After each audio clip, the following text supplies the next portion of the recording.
suppose we just bushwhack around it. But I can hear Hobson now. One tree and you wouldn't clear it? We gotta run cattle down that trail. Well,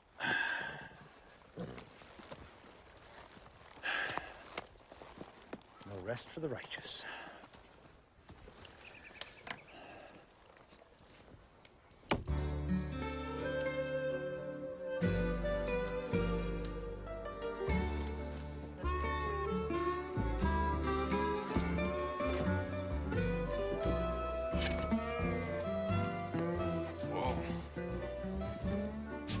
He's a lucky fella. I was hoping some hardworking cowboy would stop by for some rest and recreation.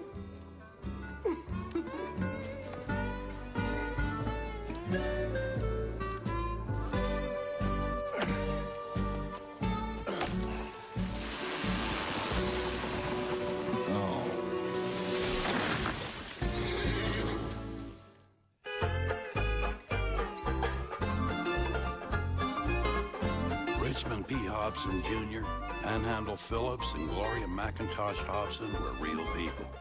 And for a short period of time, in the wilderness halfway between Vancouver and the Yukon, they worked to carve out the largest cattle ranch in the world. That part is true.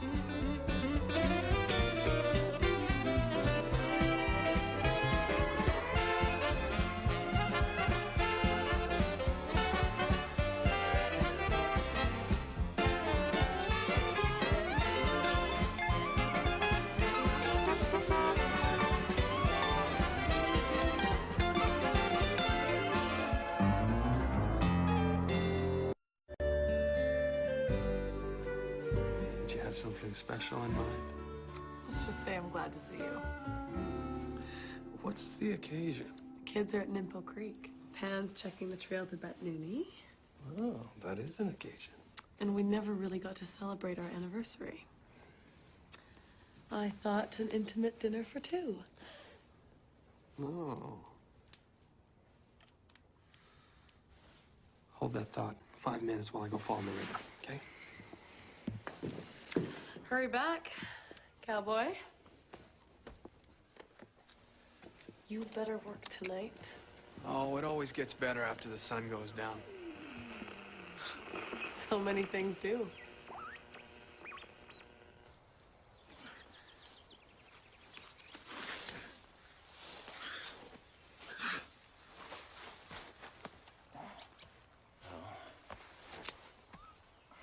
No broken bones. Let me just get this tree to let go of my leg.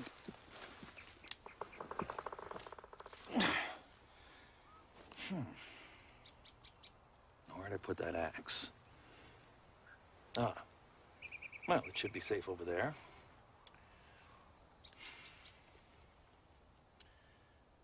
Well, Joey, I guess you better head on home. Let them know I'll be late for supper. Go on, get! Let Rich know I'm hung up.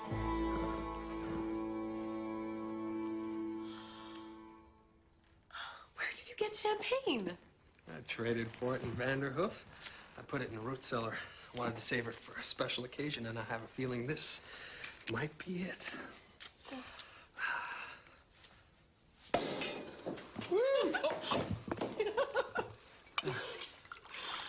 You are incredible. A toast? To us? May we always walk life's road together, ready to face all its twists and turns, no matter where they lead. Well, you're sounding very adventurous there, Mrs. Hobson. That's what got me here.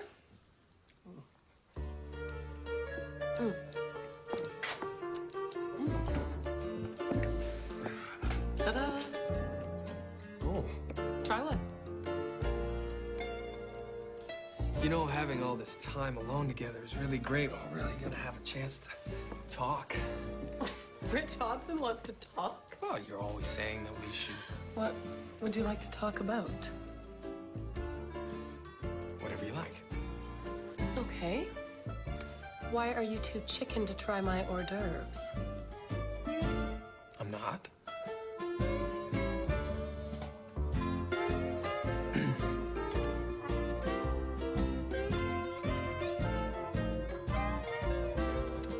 Good. That is good.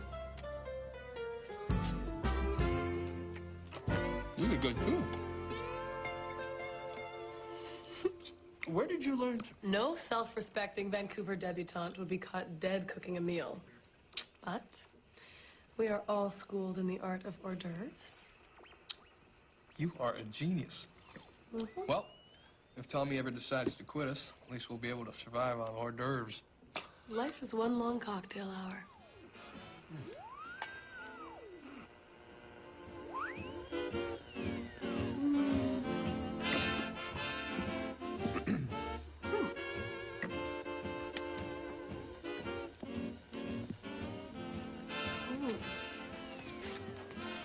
So nice to finally have you to myself.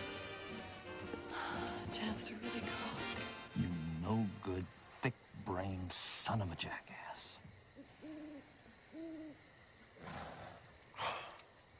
Jeez, you're a dopey-looking animal. Look at you. Tongue hanging out. If ever the good Lord made a creature with less sense than Joey the horse, I've never met him. Go on! Get! Go on, get out of here. Oh. Giddy up! Head for the barn!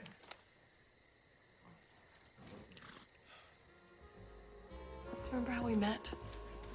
At that country club dance? Oh, yes. You danced. And I chased runaway horses. I'll never forget you jumping over that hedge onto the dance floor. That was the only way I could get in. I didn't have a monkey suit. Stampeding wild horses across the city. Oh, we had to sneak those horses. Do you ever think how amazing it is that we met? I mean, if Penn hadn't had that crazy idea. Or if I'd gone after the other bunch. But seriously, it was an incredible coincidence.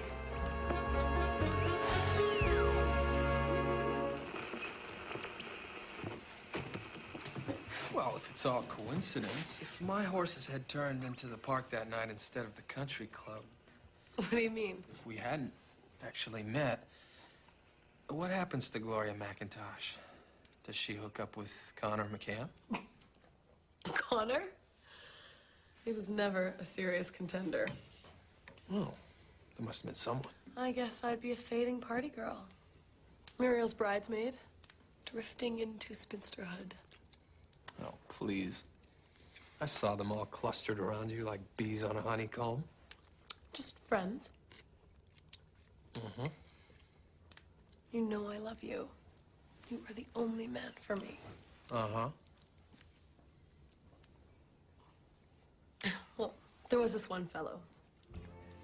The steamship prince of the Inside Passage. By the time he was 20, Jerome was captain of his own boat. Jerome. Sounds very regal. Heroic. Don't tease. It's a tragic tale. I suppose it depends on your point of view. And very romantic.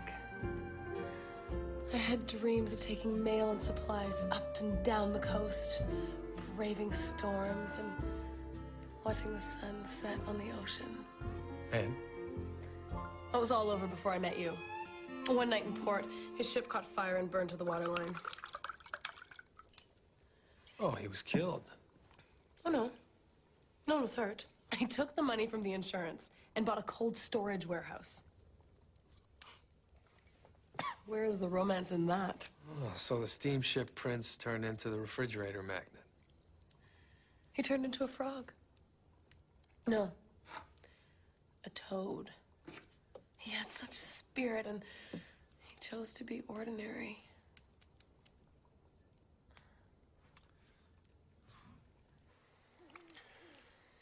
All right. Let's review. To date, I have been generally pleased with your work. You have shown a willingness to learn. You don't complain about the long hours. And you get along well with the others. And you get along well with the others.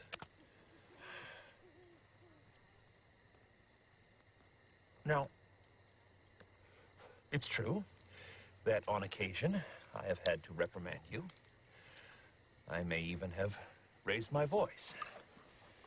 There may even have been the odd time when I kicked you in the ribs. I hope you understand that my sole objective in all this has been to help you to develop into the outstanding working animal you are today. Now, what I'm asking for is not beyond your capabilities. Lope off down the trail to the ranch. This is a route you have taken many times before. It's not more than a couple of hours at a brisk trot. At the end of your journey, you will find oats, the company of your fellows, and the eternal gratitude both of myself and, I dare say, of Mr. Hobson. So, off you go. I'll wait right here.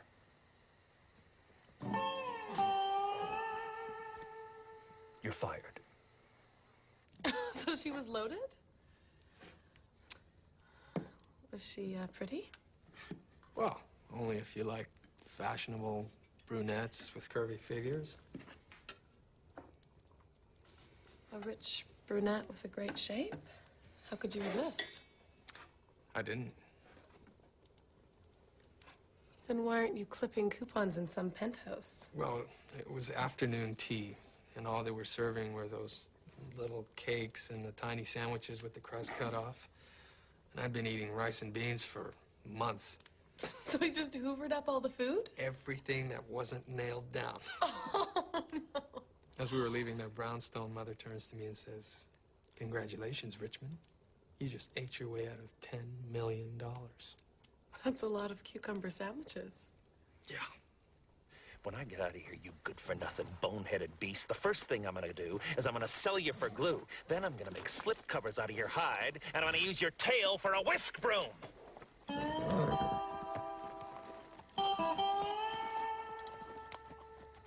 Well, it's high time. I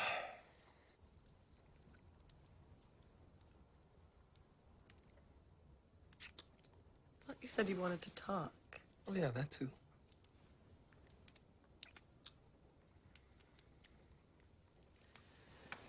There's something You first.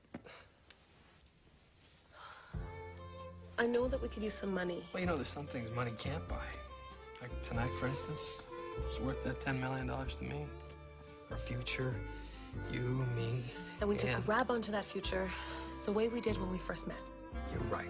That's what it takes. When I got my father's That's letter why when I look at you tonight, about this interior decorating job in I think Vancouver, I we decided should start a I should go family. to Vancouver.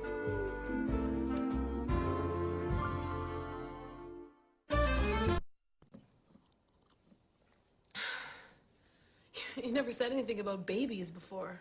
well, you never told me you'd decided to go to Vancouver. Well, I haven't decided, really. But it makes sense. I mean, we could use the money. This friend of my father's is designing this swanky apartment building, and he needs an interior decorator. So you thought you'd just sashay on down and apply for the job? I'd only be gone 4 weeks. A month? 6 weeks at the most. After the cattle drive, I'd go on to Vancouver from Vanderhoof. Gloria, that puts you into November. We might be snowed in by then. You wouldn't be able to get back until May. That's 7 months. Well, then, maybe I could get another job. Make more money. For us. Is that what you really want? I want to contribute something. You contribute lots. I don't feel like it. I mean, I don't even know the difference between a lasso and a lariat. There is no difference. You see my point. Look, it's all right. If you can't take it up here, just say so. Don't twist this. You're afraid to let me go to Vancouver. Well, I've got good reason to be. Why? You think I'm gonna go and fall in love with some man who wants my advice on wallpaper? Well, you're the one who thinks life is just a happy string of coincidences. What if I just leave rich and go to Vancouver and fall in love with some war profiteer? You really think I'm that fickle? Look at Jerome. He had a change of job and you dumped him.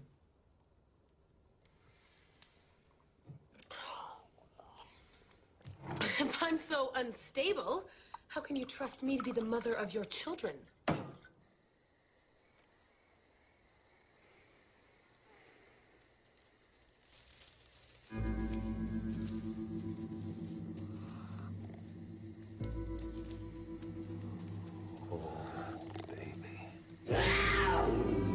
You don't want kids. Is that it? I love kids. In principle, you mean? No. My brother's little girl is just the cutest thing. I can hardly wait to see her again. Even you have to admit this is the kind of idea that takes a girl a moment to get used to. I just thought it was understood. First comes love, then comes marriage, then comes Gloria with the baby carriage? Something like that. I don't know, a boy for you, a girl for me. I mean, didn't you think the world's largest cattle ranch was gonna need a few top-notch hands to run it? So I'm good breeding stock. Some prize heifer you picked up in Vancouver? Well, I have to admit I was impressed with your confirmation. Long, straight back, good teeth, clear eyes. Don't you even joke. All right.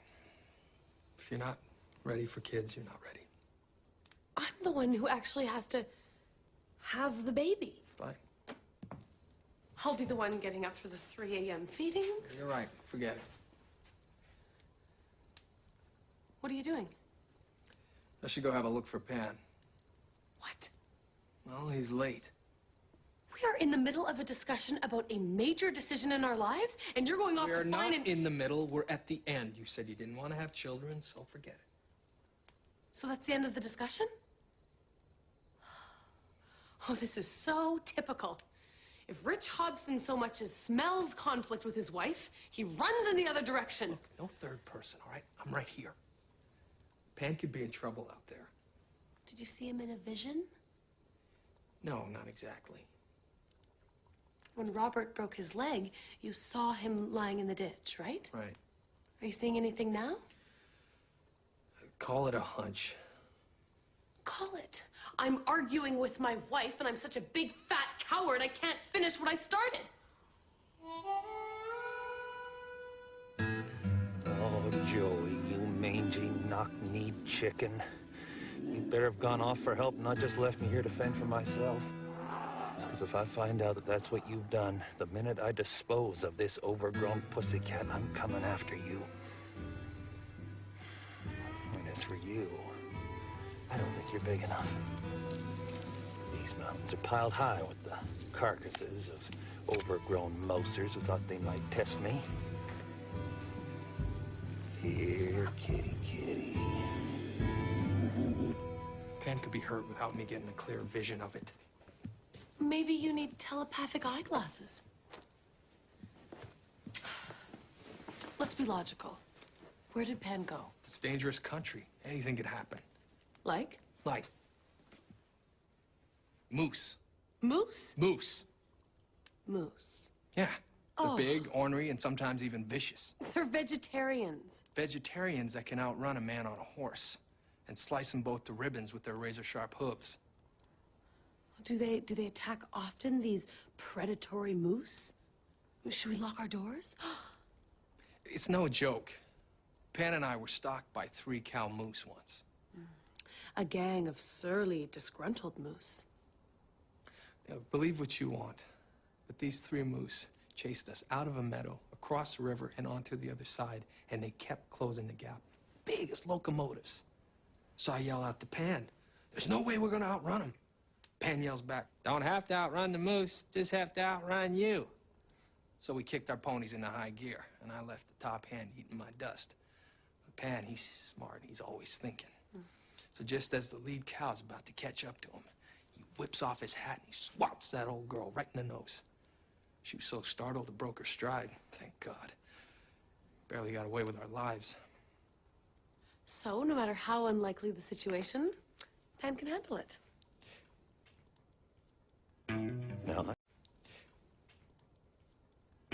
Now, I know this little sticker don't seem like much. And maybe I won't get you before you get me. But I think you'll find this even harder to digest than my tough hide. Especially after I put a couple of punctures in your mangy flea-bitten pelt. In fact, if you continue to annoy me, I may even find the time to chew off one of your scabby ears. So if you're smart, you'll go off and find something easier. He could have been clearing some windfall. His axe could have slipped and gashed his leg open, or worse. Penn actually getting off his horse and picking up an axe? More likely he'd come back and tell you there was a lot of cutting to do on the Batnooney Trail. Well, maybe, but still, I get this feeling. Funny how this feeling came back right when you wanted to get away from me. If you're gonna practice undergraduate psychology, would you like me to lay down on the couch? Doesn't take a psychiatrist to see that when the emotional going gets tough, you get going. The only place I'm going is down the trail for a couple of hours. You want to go back to Vancouver. Who's running away here? I am not running away. Sure you don't want to check your subconscious? How dare you suggest that subconsciously I don't want to be with you? Oh, but you can tell me I have more complexes than Oedipus? I'm trying to help out with the ranch here. To help us. Well, that kind of help I don't need. Pan and I can handle it. Aha! Pan and you can do it. The little missus should stick to the cooking and cleaning. While she's barefoot and pregnant. Could we argue about one thing at a time, please? It's all the same thing. You're just too thick to see it. Thick? Yes, thick. Well, I'd rather be thick than a flibberty gibbet. Flibberty? You want to see a flibberty gibbet? Ah!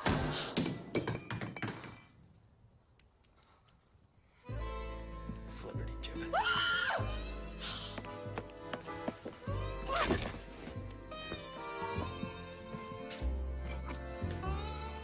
It's a wedding present, you know.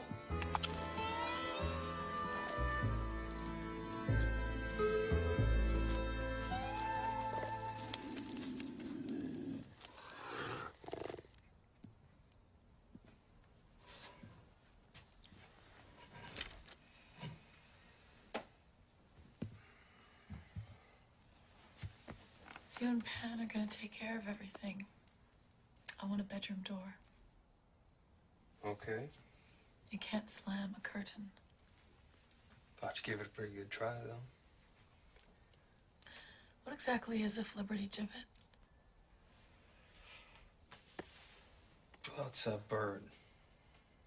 It's a beautiful bird.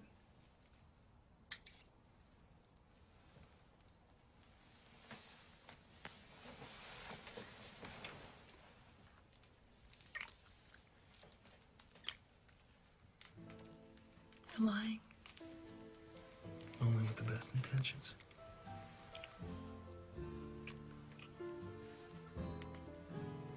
You sure that you want to leave Penn on the trail by himself? Pan who?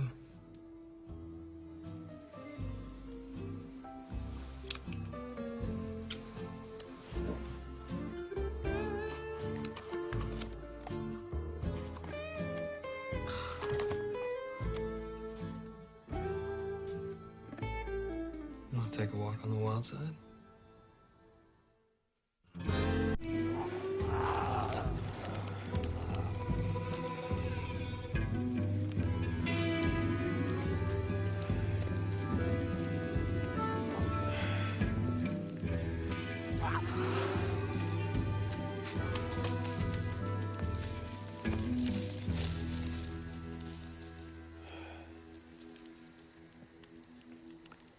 Wise decision, friend.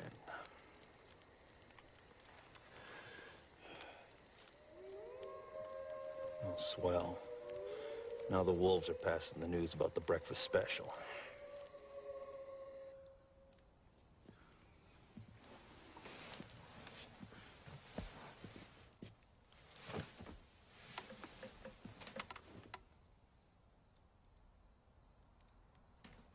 Rich?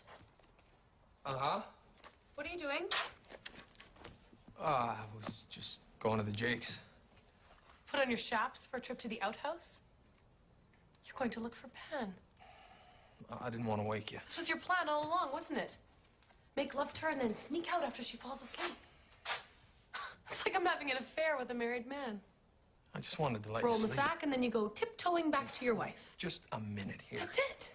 Penn's your wife and I'm your mistress. Don't be perverse. That's why I always come second. You have to sneak around to be with me, and I can't expect you here for weekends or Christmas. Gloria, Pan is my partner. Sometimes a partner has to come first. If I were gone, it'd be months before you even noticed. I'm just going to check on someone who may be in trouble. How could you even talk about starting a family? Did you clear it with Pat?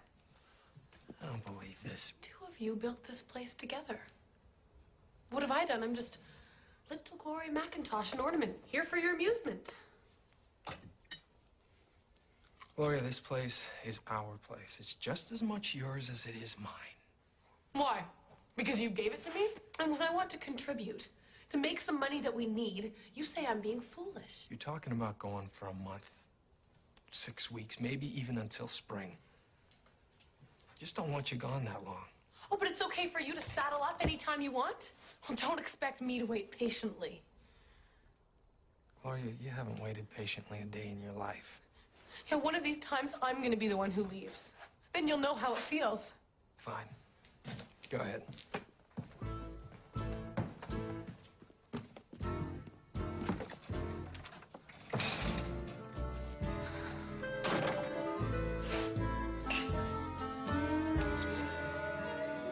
No need to worry, really. Not when a fella's got the best partner there is.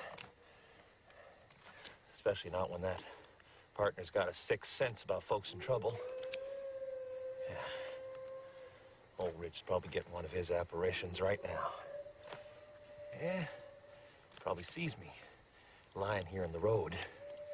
Oh, I better wave, smile so he knows I'm all right. Yeah. It's just a matter of time before he comes galloping down the trail.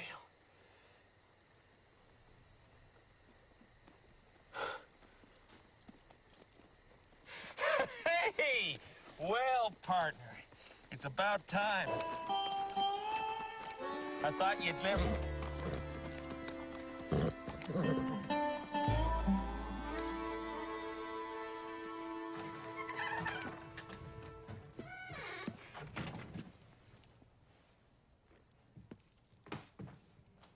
Gloria?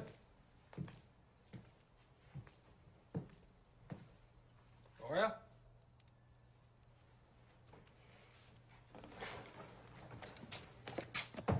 Oh, there you are. I went to the outhouse. Thought maybe... Actually, I snuck out to the barn for a rendezvous with Jerome. Must have been long hot for the little toad. I thought you went out to look for Penn. Where are my gloves? Haven't seen them. Good night.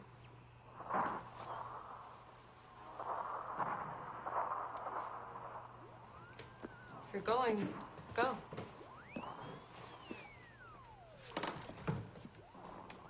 You're always saying we should communicate. I'm here, so let's talk. Just go. Londoners have been under siege. I'll listen to the end of the world as we know it. Quickly followed by another.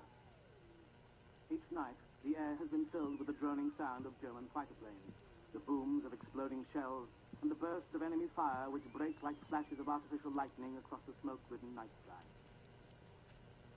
The resilient residents of our nation's capital have been forced to find shelter wherever they can. Well, I never figured this is how I'd meet my maker. No, granted. I never figured I'd pass over in my sleep in a ripe old age. But wasting away under a Christmas tree? I never countenanced that possibility. Bedding down in the tunnels of the underground by the thousands, or huddled together in air raid shelters, often with several... How can people live through that? I guess we've got it pretty good by comparison. I thought you said you were leaving. Changed my mind. Why? Is that a trick question? You got what you wanted tonight. Tonight. Did you ever? We might have started a family. You think so? That's where babies come from, Richmond. No, I mean... You know what I mean. This is what it's always going to be like, isn't it? You and Penn riding off, being cowboys. We have a ranch, Gloria. We don't have any choice. Men always have a choice. Women have choices. Women have children. Here we go again.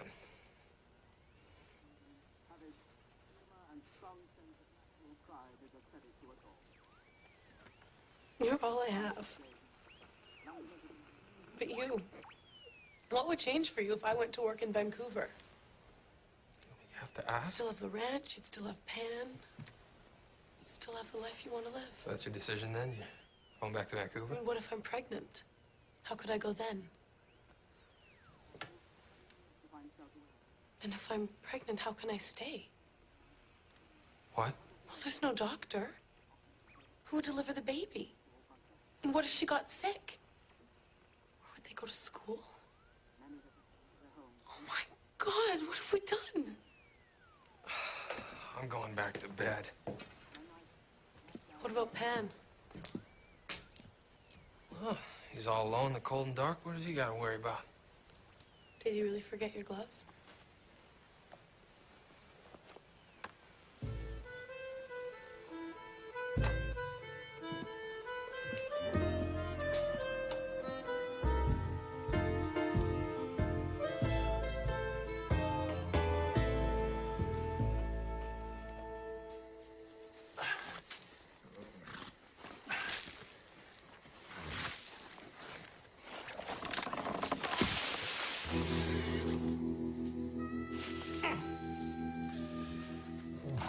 On the other hand, perhaps digging is not the best idea. My mother used to say, your father and I never let the sun go down on a disagreement. You think the same holds true for sunrises? This isn't a disagreement. It's a fight.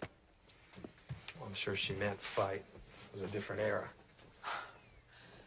When women did as they were told. She wasn't shy about speaking her mind either. Oh. Oh, so now you're saying you married your mother?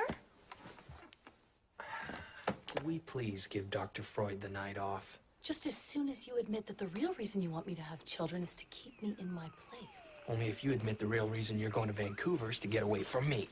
Oh, that is so stupid. No. Your theory about babies is stupid. That was the sound of the all-clear alert. Another Nazi bombing raid is over, at least for the time being.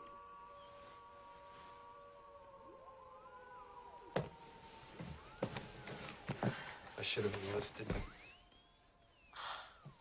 You coward. One little fight and you'd rather be in Dunkirk? Little fight? Okay. Big fight. Right. These are something we agree on.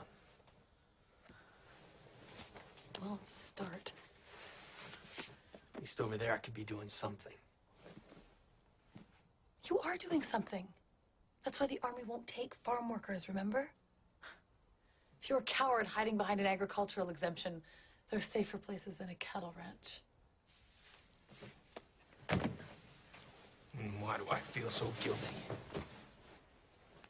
Didn't we give Dr. Freud the night off?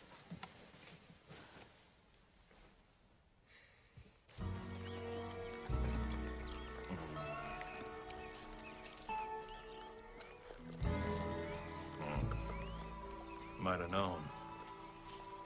No way Lana Turner's got that big a tongue. You're looking for oats for breakfast. Should have headed home hours ago, like I told you before. Of course, by now it seems obvious that a man can't get any decent kind of help out here. Two-legged or four-legged. Once again, I find myself surrounded by shirkers and incompetents, leaving me to do everything by myself.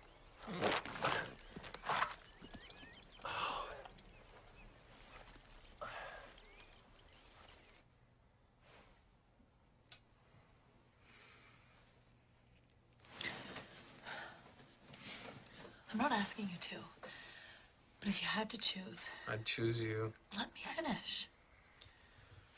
If you had to choose between me and the ranch, and everything that goes along with it, cowboying, Penn, I'd still choose you. really? Yeah. Liar. All right.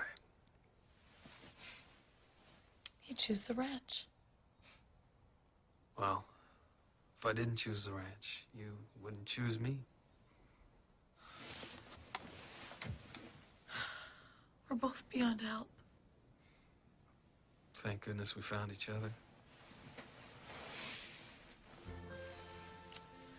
Who else would have us?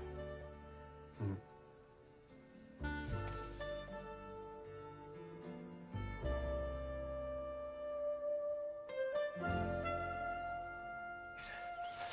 don't you start giving me trouble? I expect a dumb animal like a horse to be stubborn and willful, but I will not stand for recalcitrance from inanimate objects.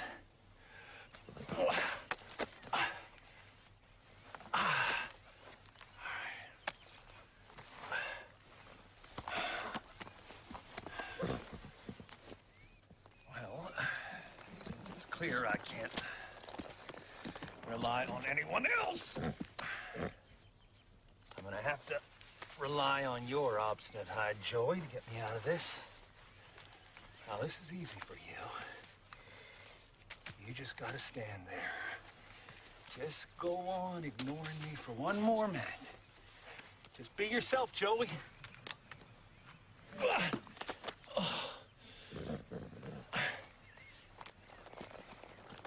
Oh, damn you, you stupid rope. Damn you, Joey, you ignorant beast. And damn your 6th sense, Richmond P. Hobson.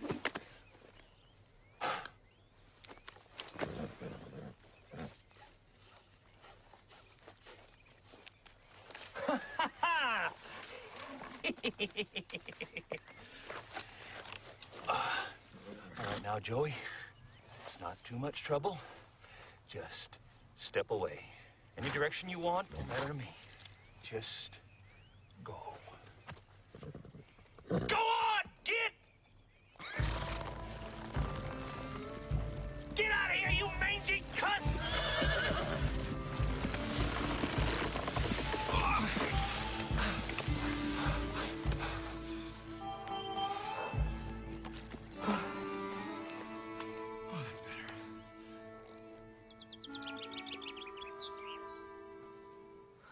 What I really want is for you to say, don't go. I love you too much for you to go.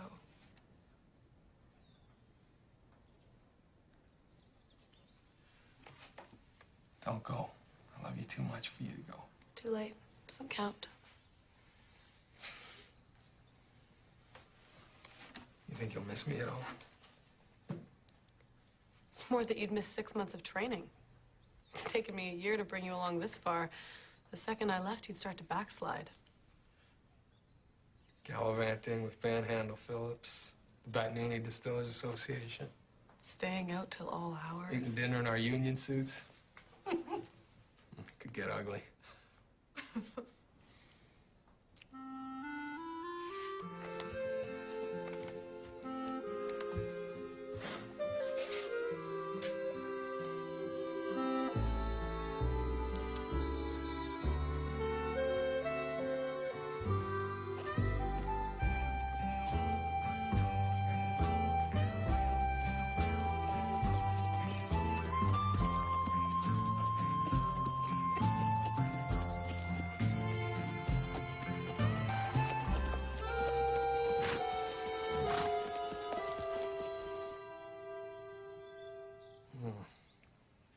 What a night. Maybe we should crawl back into bed and grab a few winks, huh? What about Penn? Oh, he'll turn up eventually. Aren't you worried about him? Well, no. It's like you said, he probably found a nice cozy spot to camp out on the trail. Cozy spot to camp out on the trail. Don't you think you should ride out and check on him? But I thought you said you... I'm a reasonable person. I got to thinking about what you said, and it's okay with me if you want to go look for him. I don't want to. It's fine with me. All I need to know is that you would stay. So it was a test. If you put it like that, don't you ever need to know how things will work out? Are you always so sure? Yes, Gloria. About some things, I am.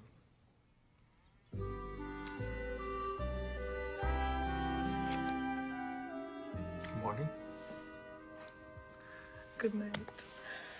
You go look for Penn, and I'll get some sleep, cowboy. Well, I guess since I'm already dressed. I'll keep the bed warm. Oh.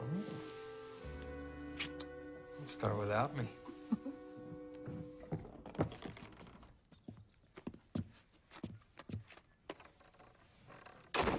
Well, good afternoon. You folks lay in bed all morning? Nice to see you too, Pan. Come back a little late from a night of clearing trail, and the whole ranch has gone to rack and ruin.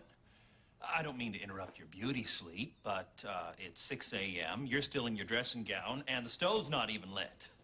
It's a hell of a way to run a ranch. Rough night on the trail?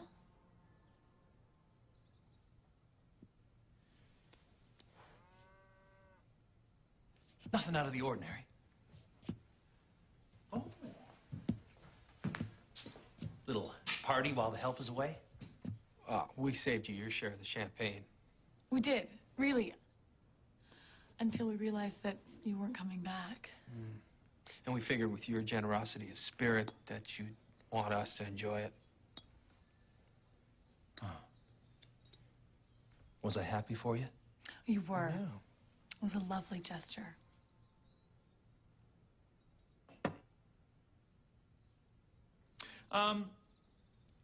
While you two were enjoying your little cocktail party, did you give any thought to where I might be? Oh. Why, was there any trouble? Nothing serious. Still, I imagined it would be enough to trigger one of them hallucinations you're always claiming to get. No. No, not even a flicker. Really? Robert McDaniels, a man we see maybe twice a year, falls over in the bush and you get a special delivery apparition. But your partner gets in trouble. Your longtime partner, who's saved your sorry butt more often than Carter has little liver pills, and you can't be bothered to conjure up even the foggiest glimmer. What am I, some kind of swami? All right, what happened? Nothing worth worrying about. You know, I did have a feeling, I guess. Oh, yeah?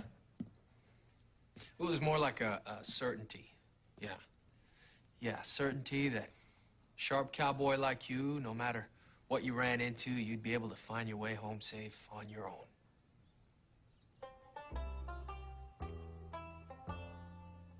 The least you could have done was to put the coffee on. Night, Penn. It's morning. Night, Pan.